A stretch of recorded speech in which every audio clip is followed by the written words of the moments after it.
쉽지만 어긋남이 없는 공부를 위해서 해피법당이 개설하는 새 출발 법회입니다. 오늘은 설날을 맞이해서 특별히 설맞이 법문으로 공부하도록 하겠습니다. 사실 설이라고 하는 거 한국 사람들에게 가장 큰 두 가지 명절 중에 하나입니다. 설날하고 추석이죠. 이 설과 추석이 무엇일까? 우리 삶 속에 어떤 의미를 가지고 해마다 한국 사람들의 3분의 1은 되는 사람들이 먼 거리를 움직여가면서 고향을 찾고 가족을 찾고 일가 친척들과 함께하는 시간을 가지는 것일까? 그 의미를 좀 불교적으로 접근해 보고자 합니다. 이게 참 안타까운 일이라면 한국 사람들이 가장 많은 이혼의 확률이 명절 이후다, 이런 이야기를 합니다. 명절이면 1년에 2번밖에 없는 아주 즐거운 날이고, 그래도 어려서부터 나의 기억이 함께하고, 또 참 중요한 부분이 한 사람을 같은 조상으로 태어난 이러한 일가 친척들이 한 자리에 모여서 그분이 우리 어머니였습니다. 그분이 우리 할머니였습니다. 그분이 우리 증조할머니셨습니다. 이래면서 나와 당신이 한 사람으로부터 피를 나누어 가진 그러한 가족입니다. 이걸 확인하는 날이잖아요. 그런데 그렇게 가깝고 즐겁고 행복해야 하는 이 명절이 지나고 나면 많은 사람들이 이혼을 해야 한다. 글쎄요, 이런 부분은 정상적인 일은 아닌 것 같아요. 어쩌면 우리 사회가 명절이라고 하는 이 좋은 날에 대한 조금은 잘못된 시각을 가지고 바라보기 때문에 생기는 문제가 아닐까라는 부분을 늘 좀 고민하고 있습니다. 그래서 오늘은 명절을 맞아서 이 좋은 날, 우리 조상님들에게 내가 어떻게 예배하는 것이, 우리 조상님을 어떤 눈, 어떤 시각으로 마음속으로라도 찾아뵙고 감사의 마음을 전해야 하는 건지, 조상님들에 대한 예배의 방법을 불교적으로 한번 접근해 보려고 합니다.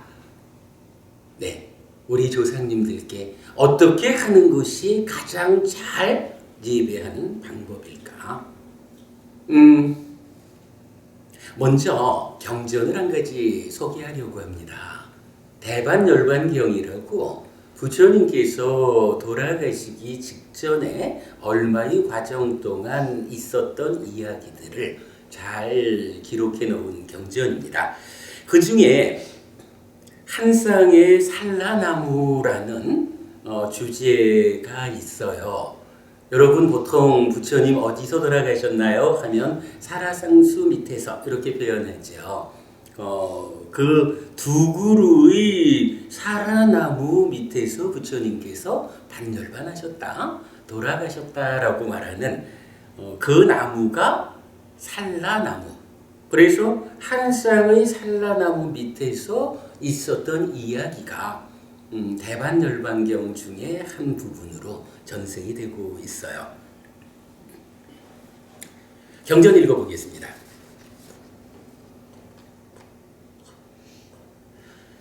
그러자 세존께서는 아난다 존자를 불러서 말씀하셨다. 오라 아난다여, 히란디아와티 강의 서쪽 언덕 꼬시나라 근처에 있는 말라들의 산라숲으로 가자. 그렇게 하겠습니다, 세존이시여 라고 아난다 존자는 세존께 대답했다. 그때 세종께서는 많은 비구 승가와 함께 히럇야와띠 강의 서쪽 언덕 꾸시나라 근처에 있는 말라들의 산라숲으로 가셨다. 가셔서는 아난다 존자를 불러서 말씀하셨다. 아난다여, 그대는 한 쌍의 산라나무 사이에 북쪽으로 머리를 둔 침상을 만들어라. 아난다여, 피곤하구나. 누워야겠다. 그렇게 하겠습니다. 세존이시여 라고 아난다 존자는 세종께 대답한 뒤 두 산라나무 사이에 북쪽으로 머리를 둔 침상을 만들었다. 그러자 세종께서는 발과 발을 포개고 염정지하면서 오른쪽 옆구리로 사자처럼 누우셨다. 그러자 한 쌍의 산라나무는 때 아닌 꽃들로 만개하여 열에게 예배를 올리기 위해서 열애의 몸 위로 떨어지고 흩날리고 덮었다. 하늘나라의 만다라와 꽃들이 허공에서 떨어져서 열에게 예배를 올리기 위해서 열애의 몸 위로 떨어지고 흩날리고 덮었다. 하늘나라의 전단향 가루가 허공에서 떨어져서 열에게 예배를 올리기 위해서 열애의 몸 위로 떨어지고 흩날리고 덮었다. 하늘나라의 음악이 열에게 예배를 올리기 위해서 허공에서 연주되었으며 하늘나라의 노래가 열에게 예배를 올리기 위해서 울려 퍼졌다. 그러자 세종께서는 아난다 존자를 불러서 말씀하셨다. 아난다여, 한 쌍의 산라나무는 때 아닌 꽃들로 만개하여 열에게 예배를 올리기 위해서 열애의 몸 위로 떨어지고 흩날리고 덮이는구나. 하늘나라의 만다라와 꽃들이 허공에서 떨어져서 열에게 예배를 올리기 위해서 열애의 몸 위로 떨어지고 흩날리고 덮이는구나. 하늘나라의 전단향 가루가 허공에서 떨어져서 열에게 예배를 올리기 위해서 열애의 몸 위로 떨어지고 흩날리고 덮이는구나. 하늘나라의 음악이 열에게 예배를 올리기 위해서 허공에서 연주되고 하늘나라의 노래가 열에게 예배를 올리기 위해서 울려 퍼지는구나. 아난다여, 그러나 이러한 것으로는 열애를 존경하고 존중하고 숭상하고 예배하는 것이 아니다. 아난다여, 비구나 비군이나 남자 신자나 여자 신자가 열반에 이르게 하는 가르침을 닫고 합당하게 도를 닫고 법을 따라 행하며 머무는 것이 참으로 최고의 예배로 열애를 존경하고 존중하고 숭상하고 예배하는 것이다. 그러므로 아난다여, 여기서 우리는 열반에 이르게 하는 가르침을 닫고 합당하게 도를 닫고 법을 따라 행하며 머물러야 한다. 여기까지가 경전 이야기입니다. 자, 주목해야 하는 부분 뭔가요? 부처님께서 이제 돌아가실 때가 되었습니다. 그래서 피곤하니 좀 눕자라고 말씀을 하셨고, 아난다 존자가 이제 부처님께 누우실 자리를 마련해 드렸어요. 그랬더니 사실 이렇게 초자연적인 현상에 대해서 우리가 어떻게 접근해야 하는지는 현재 공부 수준으로 말하기 어렵지만 어쨌든 그 부처님의 반열반과 관련해서 꽃들이 만개해서 꽃잎을 날리기도 하고 하늘에서 꽃잎이 떨어지고 음악이 울리는 이러한 현상들이 있었는 거예요.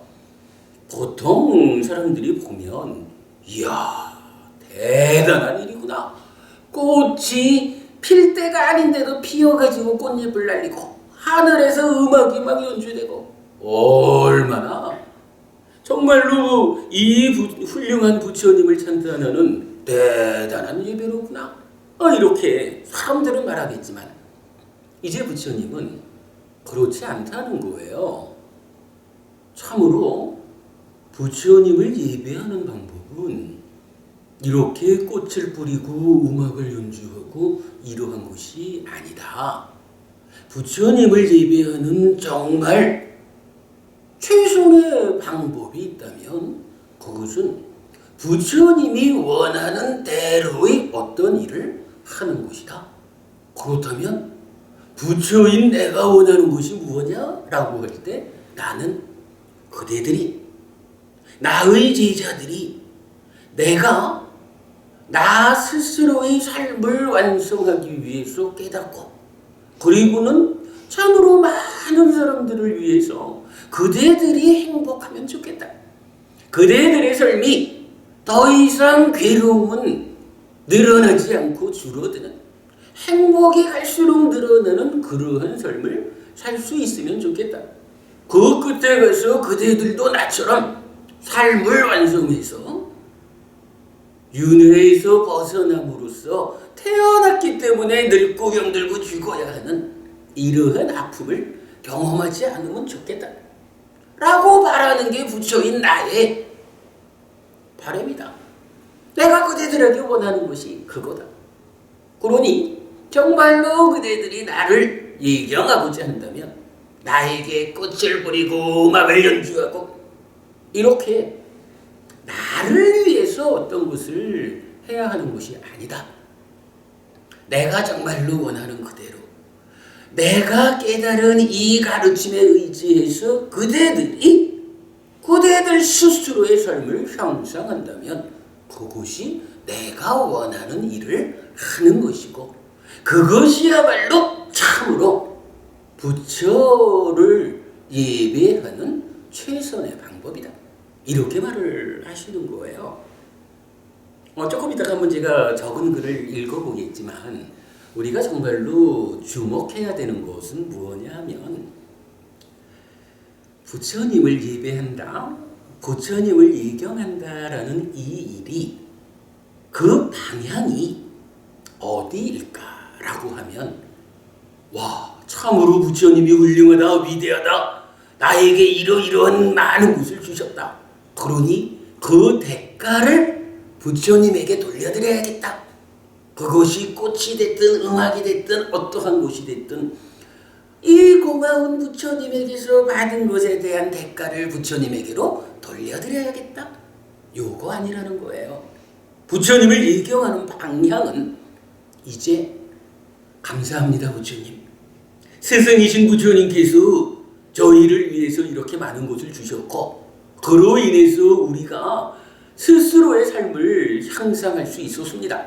덕분에 갈수록 괴로움은 줄어들고 행복은 늘어나는 이런 삶을 제가 실천할 수 있었습니다. 내 삶에서 실현했습니다. 이제 이 감사한 마음을 부처님 돌려드리고자 합니다. 그럴 때 부처님께서는 그 대가를 나에게 돌려달라고 말씀하지 않으셨으니 이제 저 또한 부처님께서 하신 그대로의 방법을 찾아서 동원해서 가르침에 의지해서 나의 삶을 향상하고 내 삶이 조금씩 향상하는 만큼을 아직까지 나만큼 삶을 향상하지 못한 또 다른 많은 사람들을 위해서 그들에게로 돌려드리는 것으로서 부처님에 대한 예배를 대신하겠습니다. 그것이 바로 부처님께서 우리들에게 법을 설하시는 참으로 나는 삶을 완성했다. 나는 이제 행복하다. 이러한 행복을 그대들도 누리기 바란다. 라고 부처님께서 의도하신 그대로 내가 실천하고 실현하고 그 가르침 그대로 또 다른 사람들이 이 가르침에 의지해서 삶을 향상하도록 이끌어주는 돌려드리는 방향이 받은 바 온쪽의 방향을 향해서 돌려드리는 것이 아니고 가야 하는 펼쳐 나가야 하는 또 다른 방향으로 대가를 돌려드리는 이런 방법이 부처님을 예배하는 예경하는 올바른 방법이다. 제가 볼 때는 대반열반경에서 부처님 말씀하시는 이 최고의 예배라는 것 여기에 초점이 있다고 보여요. 여러분 우리가 동의할 수 있을 거예요. 사실은요 이게 부처님 이야기만은 아닐 수도 있어요. 그래 오늘 우리 허버부님 우리 법회에 오셨습니다. 환영하고요. 사실은 법부님을 주로 어머니하고 같이 배웠어요. 저희가 이렇게 옆에서 보아도 어머니가 따님을 사랑하는 그 마음이 보여요. 흘러넘쳐요. 그러면은 어머님, 어머니한테 참 고맙죠. 그리고 참 우리 엄마 사랑하고 존경하고 최고지 뭐. 그런데 이제 그러면 어머니에 대한 그 고마움, 감사함, 사랑함, 이 마음을 어떻게 보답해야 할까? 이 부분을 놓고 이제 부부님이 엄마가 나한테 이만큼을 주셨으니까 받은 그대로를 이자까지 못해가지고 엄마 돌려받으셔요. 이래 한다면 엄마가 그거 별로 달가워하지 않으실 거예요. 살다 보면 어머니가 어머부님한테 보여주시는 그 깊은 사랑이라는 것을 이제 허버부님 입장에서 누군가에게 동일하게 진실되고 깊은 사랑을 담아서 넘겨줘야 하는 그런 사람들을 만날 수 있을 거예요. 뭐 그게 뭐 어떠한 방법으로 누구를 대상으로 할지는 사람마다 다르겠죠. 어떤 사람들은 자기 가족일 수도 있고, 어떤 사람들은 자기 가까운 친척, 친구들일 수도 있고, 어떤 사람한테는요, 저기 아프리카에서 굶주리고 병들어서 고생하는 그 고통받는 사람들에게 어머니한테서 받은 이 큰 사랑을 넘겨드리는 것이 어머니의 사랑에 대한 최고의 가품일 수도 있잖아요. 내가 받은 이 사랑을 누구에게 돌려드리는 것이 최선의 방법일까라는 것은 사람마다 처한 입장에 따라 달라요. 그것이 우리가 말하는 무상하다, 조건 지어진 것이다 라는 거죠. 각각이 자기가 어떤 조건 하에 있을까를 잘 들여다보아서 이 가운데 우리 어머니가 나에게 주신 이 사랑을 누구에게 되돌려주는 것이 가장 현명하고, 그러함으로 이러한 현명한 행위가 가져오는 그 공덕이 나로 인해서 생겨나서 우리 어머니에게까지 되돌려질까? 이렇게 하는 것이 어머니의 사랑에, 어머니의 고마움에 보답하는 방법이잖아요.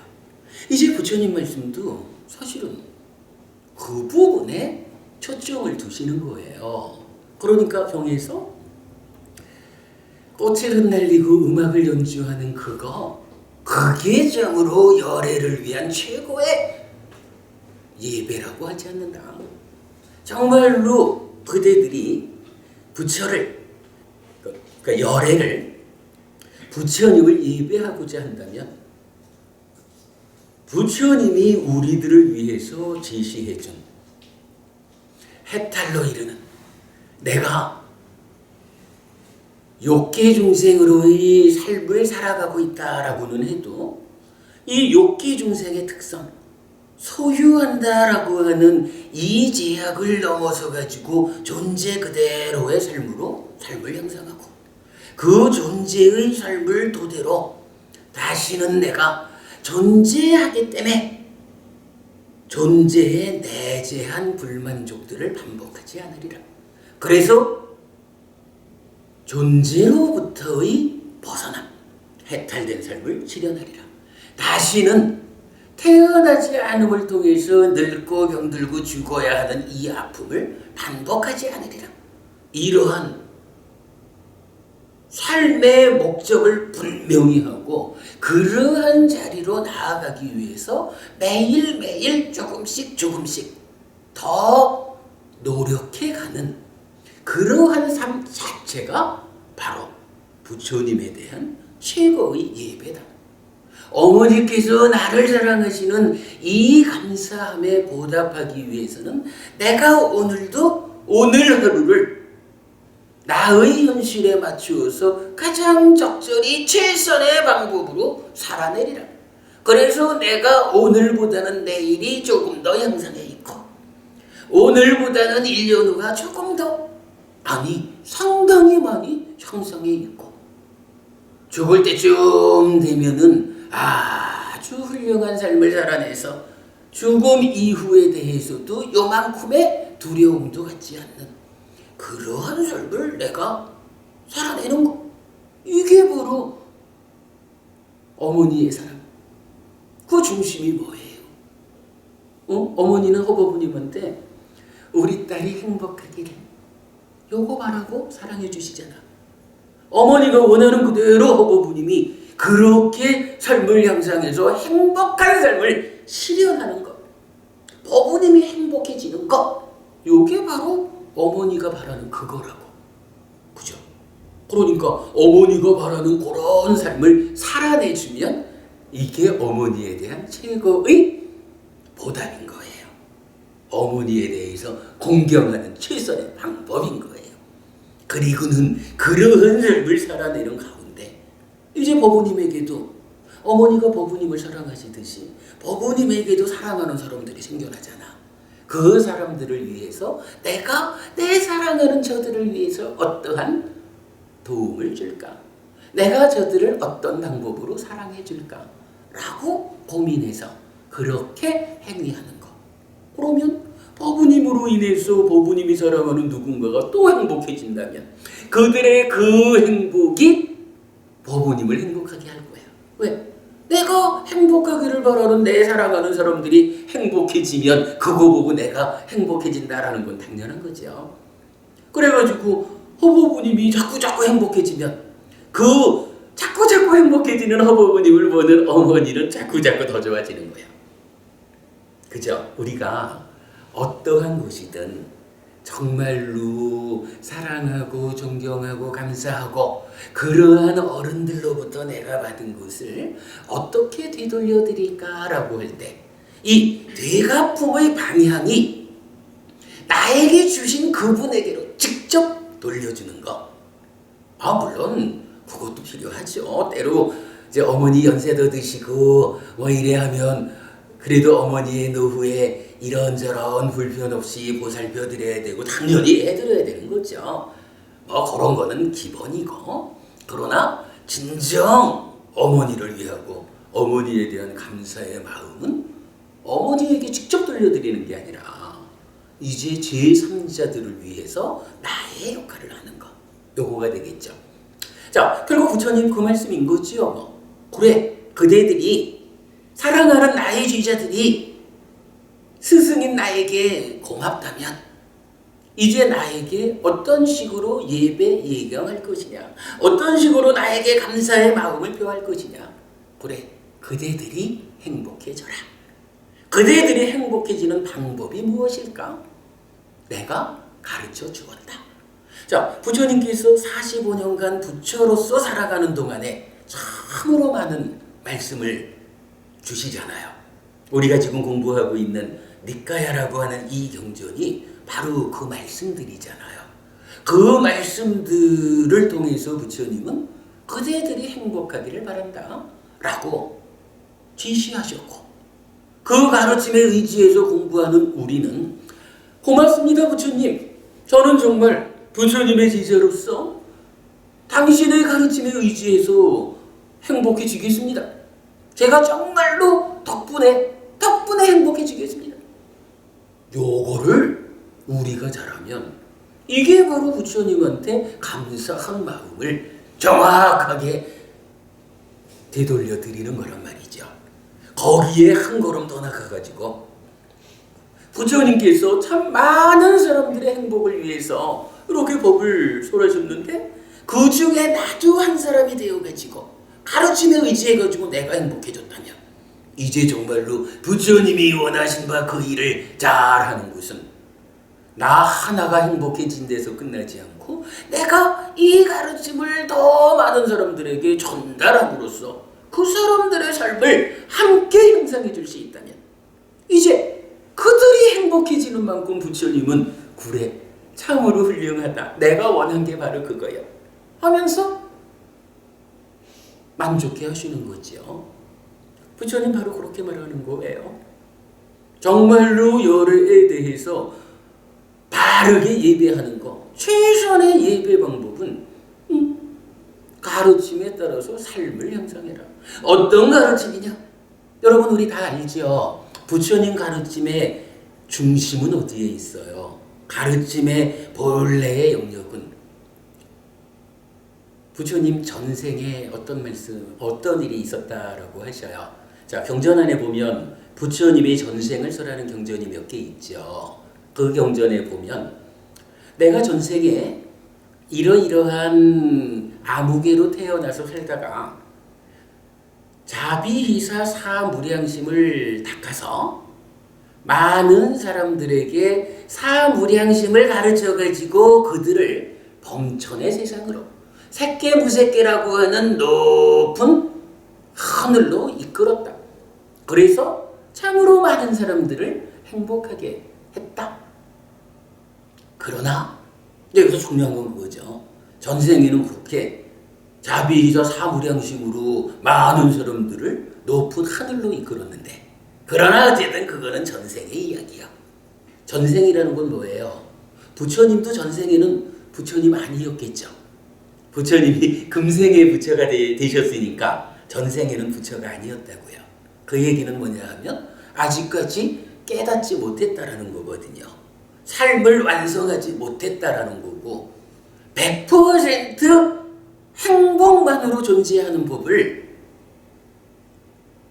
실현하지 못했다라는 거잖아요.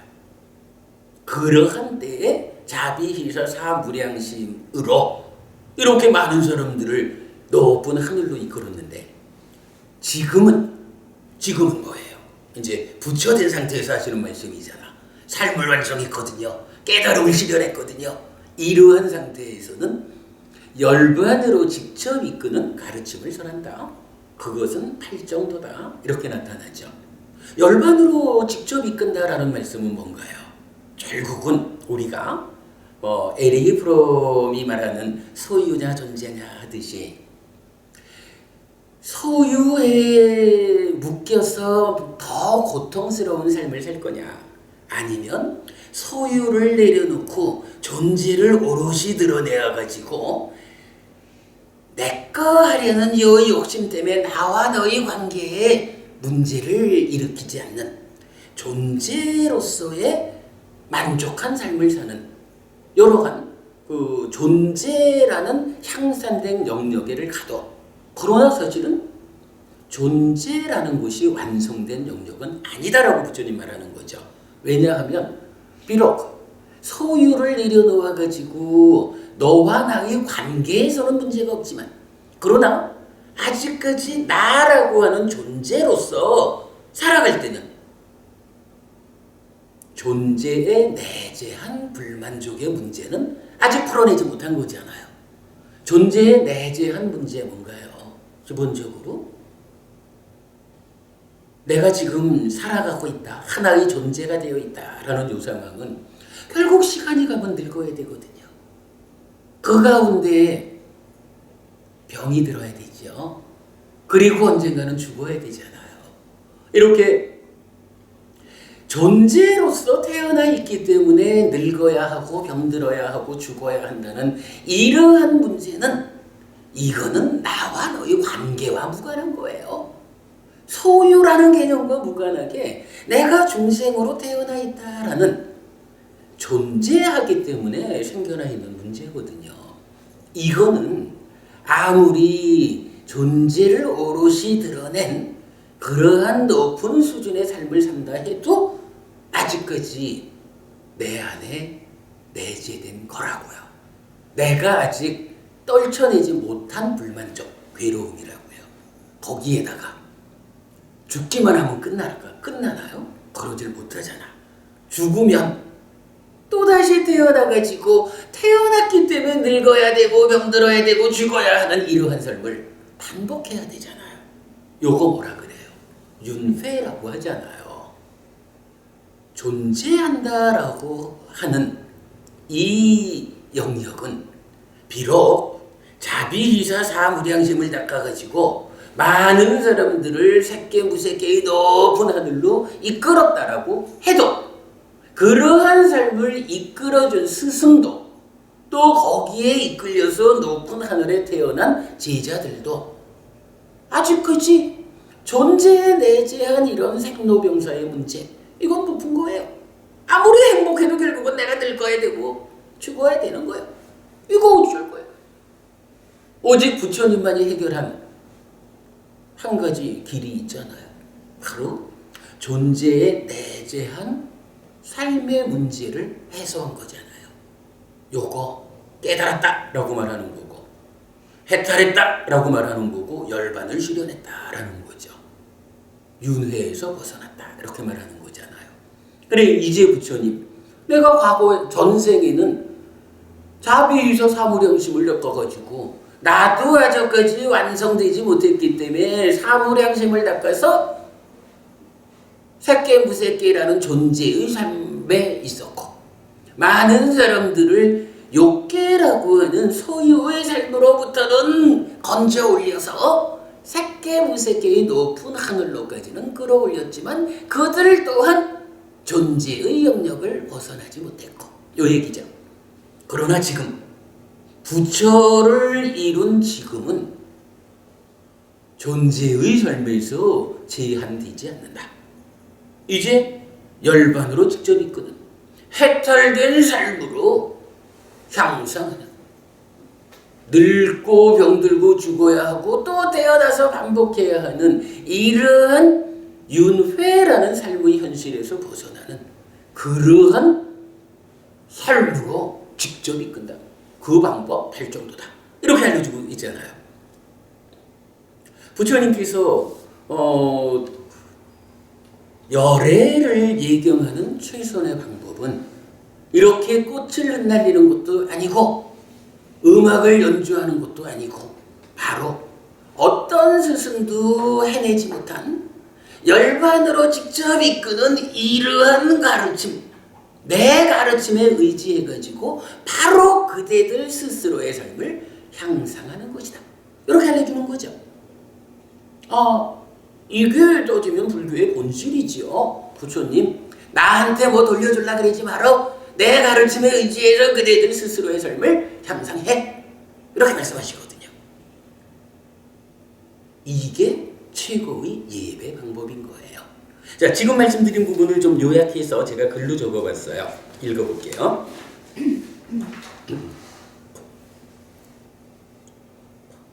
부처님께는 어떻게 예배를 드려야 합니까? 라는 질문에 대하여 군더더기 없는 답변을 여기서 부처님께서는 직접 말씀하십니다.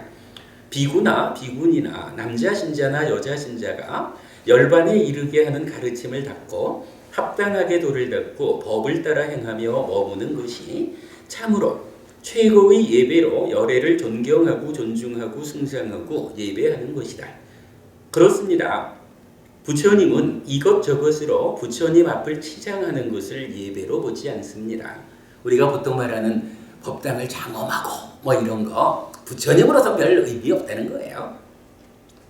오직 열반에 이르게 하는 가르침을 닫고 합당하게 도를 닦고 법을 따라 행하며 머무는 것, 즉 부처님의 뒤를 이어 부처님처럼 살아가는 것, 이거죠. 으로써 올리는 예배만을 진정한 예배라고 천명하십니다. 여기에는 출가와 제가의 구분도 남자와 여자의 구분도 없습니다. 비구나 비군이나 남자 신자나 여자 신자에게 모두 동일하게 적용되는 예배법인 것입니다. 그렇다면 부처님은 예배하는 행위가 부처님을 위한 것이어야 한다고 말하지 않는 것입니다.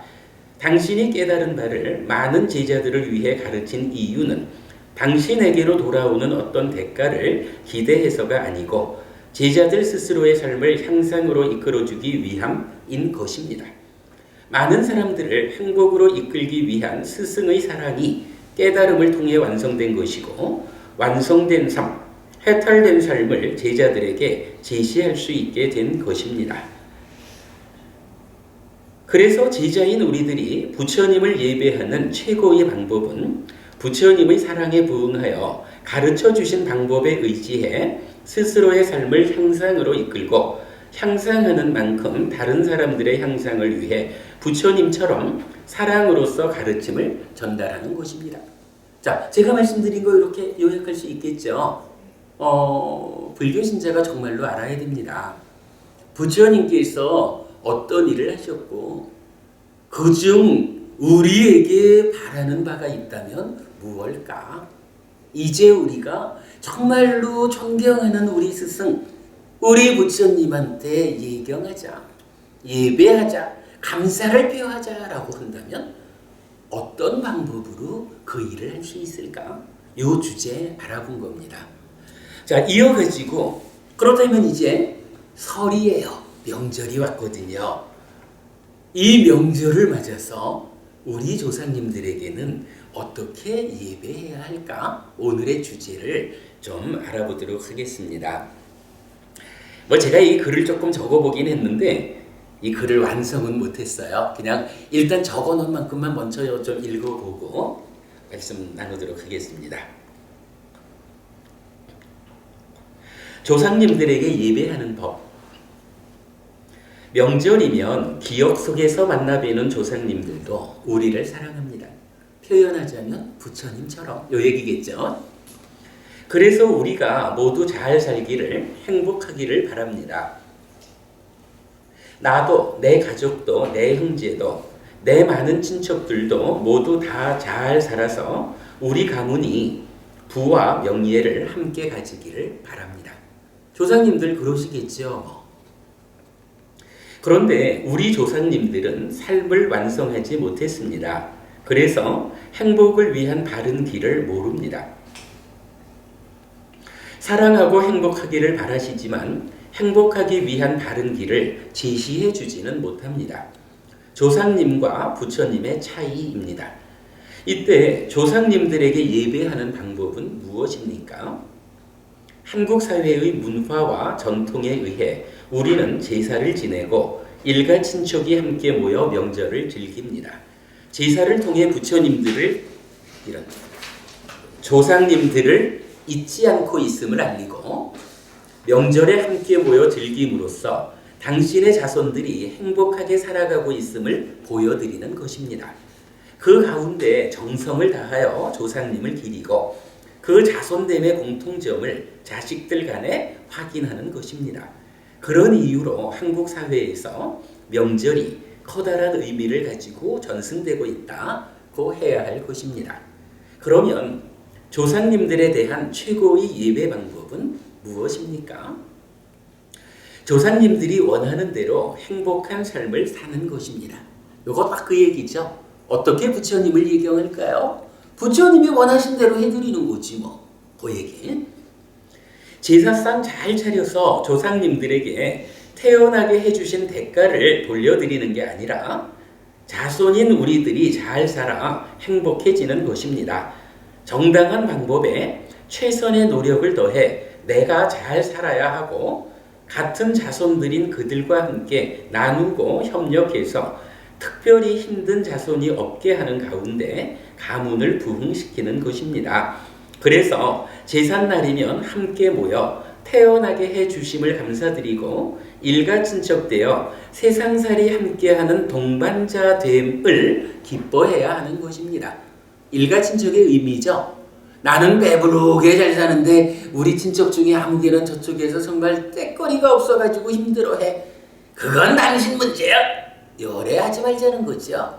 그래도 어쨌든 내가 내 조상님 우리 돌아가신 어른을 공경한다 감사한다라고 하면 함께 그분의 비를 나눈 우리 친척 중에 누가 저쪽에서 배가 고파서 이래 힘들어한다면 에이구 돌아가신 우리 할머니 돌아가신 우리 어머니 생각해서라도 내가 참으로 저 친척을 저렇게 고통스러운 삶을 겪게 내버려 두지는 않아야겠다 라고 해서 찾아가서 그의 아픔을 보듬어주고 그에게 필요한 것을 베풀어주고 이런 삶을 살아내야 제삿날이라도 물론 돌아가신 어머니 돌아가신 할머니가 오셔서 제사밥 드시는 건 아니라 해도 그래도 내 마음속에서라도 어머니 할머니 제가 그래도 자식 노릇 잘했죠? 기쁘지요?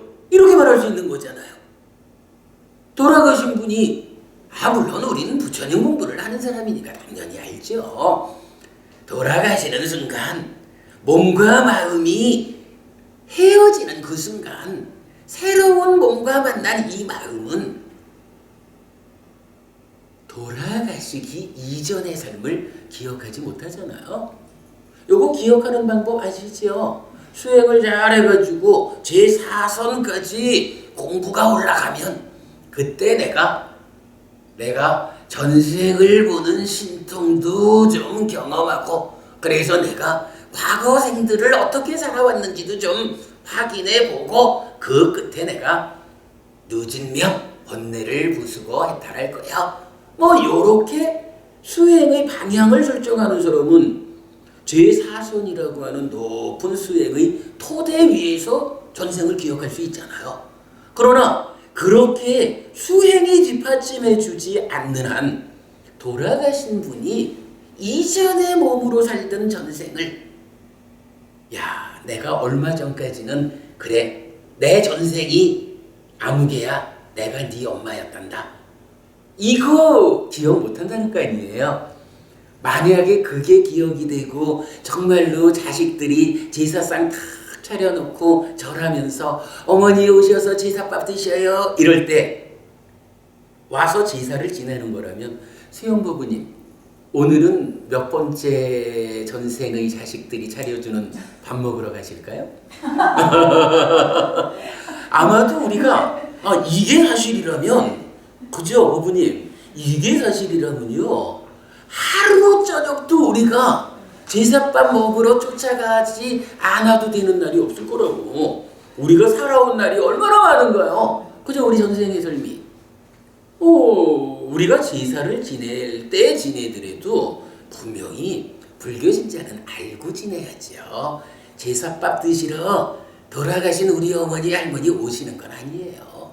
다만 내 마음속에 기억으로 계시고 내가 참 고맙고 사랑하고 존경하고 보고 싶은 우리 어머니 우리 할머니 이 내 마음속에 계시는 그 어른을 내가 기리면서 제사를 지내잖아요. 그 가운데에 나하고 같은 어머니를 둔 형제들이 있고 나하고 같은 할머니를 둔 사촌들이 있고 이 모든 사람들이 왜 이들이 사실은 남이 아니에요.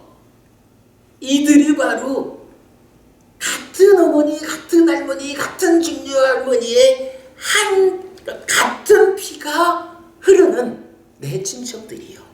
그러니 이 중에 저쪽에서 때를 끼우기도 어려워가지고 힘들어하는 내 친척이 있다면 내가 정말로 내 기억 속에 있는 사랑하는 어머니, 사랑하는 할머니, 사랑하는 증조 할머니한테 마음의 죄를 짓지 않기 위해서 어떤 일을 해야 돼요? 제사상 거하게 차리는 이게 중요한 게 아닌 거야.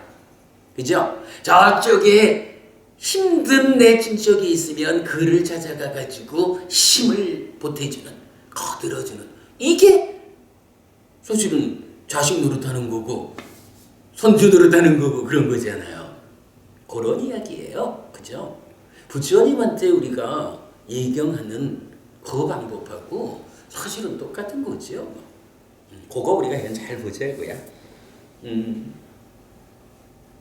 그래서 이제 그 얘기를 제가 그렇게 표현한 거죠.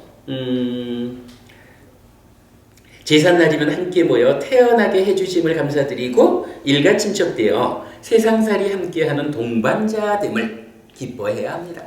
어쨌거나 모르는 남들보다는 같은 피가 흐르는 우리가 정말로 조상들에게 감사하는 마음으로 서로서로 보듬고 힘을 합하는 이런 삶을 살아간다면 이게 어떻게 저쪽에 있는 남하고 대등해가지고 내 삶의 경쟁자가 되기도 하고 힘든 삶을 만들고 그러겠어요. 어떻게든 어려울 때 힘을 보태서 함께 경쟁력을 가지고 행복을 만드는 그런 사람이 되겠죠. 자, 그런 부분이죠. 그런 일가 친척들의 특별한 만남의 날이 명절입니다. 설날이고 추석입니다. 함께 만나서 감사하고 기뻐하는 행복을 누리고 더 나은 미래를 의논하는 좋은 날입니다. 그렇습니다. 조상님들에 대한 최고의 예배 방법은 바로, 여러분 이거 주목하자고요. 바로 내가 잘되고 일가 친척들이 함께 어울려 다툼 없이 기뻐하고 감사하는 날을 보내는 거. 요게 정말로 명절을 맞아서 조상님들에 대한 최고의 예배를 드리는 방법이다. 이렇게 알아야 되겠죠. 그러면 우리가 내가 스스로 잘 되고자, 우리가 잘 되는 방법은 뭐죠? 세간살이에서 부처님은 분명히 정당한 방법에 최선의 노력을 얹어서 부자되라 이렇게 말씀하시는 거잖아요. 내가 잘 돼야 되고 그런 가운데에 같은 조상을 둔 같은 피가 흐르는 우리 가족들, 우리 친척들이 누가 좀 어려우면 도와주고 누가 무언가를 시도하면 힘을 못해서 같이 성취하고 이러한 삶을 실천해서 성과를 내는 이게 뭐 최고의 방법인 거죠. 자, 그렇게 우리가 스스로의 삶을 향상하고 이렇게 가족들, 친척들이 하나가 되어서 살아가는 이런 삶을 산다고 하면 여러분 명절 지난 다음에 이혼하겠습니다 라고 이혼을 신청하는 사람들이 많아질 수 있을까요? 그렇지 않을 거예요. 그죠? 어쩌다가 보니까 우리 사회가 금전만능주의, 물질을 중심으로 하는 세상이 되어버리다 보니까 그저 명절날 가면 아무개는 좀 넉넉한데 왜 우리는 사는 꼴이 이럴까? 이래가지고 명절 마치고 돌아오면 아이고 아무개 아주머니 보니까 돈도 많습니다. 뭐 이런 얘기가 좀 과해가지고 그래 그럼 너도 돈 많은 사람 찾아가라 뭐 이러면서 이혼한다거나 우리가 저기 몇 번 하는 얘기죠. 특히 조심해야 되는 거. 명절날 상 차리는 문제로 형제간에 다투다가 심지어는 이혼의 문제보다 더 큰 문제도 생기잖아요. 명절 지나고 나면 TV에 뉴스가 나와 어느 지역에서 형제간에 다투다가 칼부림이 나가지고 어쨌어요. 뭐 이런 문제들. 이 사실은 참 정말로 돌아가신 조상이 제사밥 얻어먹으러 오신다라고 하면 땅을 치고 눈물을 흘릴 거예요. 아니 내가 원하는 게 제사상 잘 차리라고 하는 거 아니다. 자식들아 너희들이 화목하게 잘 살아주는 것이다. 그런데 어떻게 명절날 부모 생각하는 방향을 제사상 잘 차리자는 쪽으로 맞춰가지고 나에게 돌려주기 위해 가지고 이렇게 살다가 너네끼리 다투느냐. 땅을 칠 일이거든요. 절대 부모님 마음은 안 그래요. 그런데 게다가 사실은 이 돌아가신 분들이 제사밥 먹으러 오지도 못하잖아요. 거기에 무엇을 가지고 그분들에게 예식을 차릴 거라고. 아무개는 홍동백서요 라면서 이렇게 놓자 하고 아무개는 또 뭐라 하죠? 뭐 이래 해가지고 형제간에 다투고 친척간에 다투고 바보짓이죠. 그래서 수영법부님 우리 이 얘기 참 많이 하죠. 명절날 우리 어떻게 맞이하자고요? 명절날은 간단해요. 제삿날도 마찬가지고 이 제삿날 명절날을 기화로 우리 친척들이 함께 모여가지고 우리가 누구요? 우리가 피를 나는 가족이요? 요거 확인하는 날. 달리 말하면 가족 간에 친척 간에 친목대회 하는 날. 요런 마음으로 제사를 명절을 맞이하자 그랬죠. 그러면 제사상 차리는 데 대해서 형님이 야 제사상 이렇게 차려야 되겠어. 그러면 형님이 그거 잘 하시잖아요. 형님 하실 대로 하셔요. 저는 그냥 따라가겠습니다. 하고는 속으로는 어떤가요? 제사상 차리는 건 형님이 하셔요. 나는 오늘 우리 친목대회 하러 왔어. 형이 하자는 대로 할게. 이러면 되는 거죠. 만약에 동생이 형님 그 상 그렇게 차리는 거 아닙니다. 그러면 그러니 내가 사실은 상 차리는 거 잘 모르거든. 네가 좀 차려줄래? 하고 동생 보고 차리라 하면 동생은 입이 찢어지게 좋아할 건데 뭐. 그러면서 상 딱 차릴 때 나는 어떻게 해야 되나요? 속으로 웃으면 되는 거지 뭐. 그래, 덕분에 내가 너한테 양보 하나 했다. 너는 상 잘 차려라. 나는 친목대화만 하고 갈게. 이러면 되잖아요. 최소한 제사밥 먹으러 돌아가신 분이 오시는 게 아니라고 알고 있는 우리가 누구를 위해서 누가 만든 방법을 가지고 제사상을 차리려고 그걸 가지고 서로 싸울까? 사실 요거 뭐라 하죠? 최영보분이 우리 이렇게 부처님이 정해주신 계율이 아닌 이런 어떤 계율이나 의례의식을 지키려고 하는 집착, 계금취 이렇게 말하는 거죠. 계금취라고 하는 계율이나 의례의식에 대한 잘못된 집착이 무엇을 만들어요? 괴로움을 만들잖아요. 이거 잘 배운 불교 신자가 이런 짓 하면 되나요? 안 되겠죠. 자, 명절입니다. 우리가 돌아가신 조상님들을 위해서 무언가 해드리고 싶은 마음을 가지고 일가 친척이 함께 모이는 날입니다.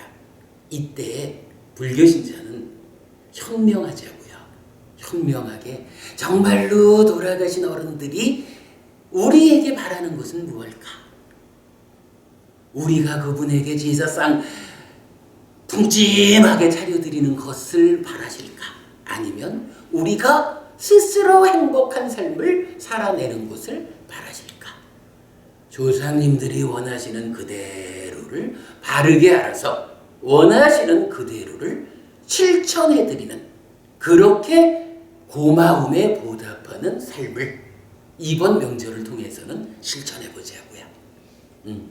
조상님에 대한 최고의 예배 방법 부처님에게서 배웠습니다. 네, 오늘 수업 이렇게 마치고 다음 주에는 원 주제로 돌아가도록 하겠습니다. 감사합니다. 수고하셨습니다.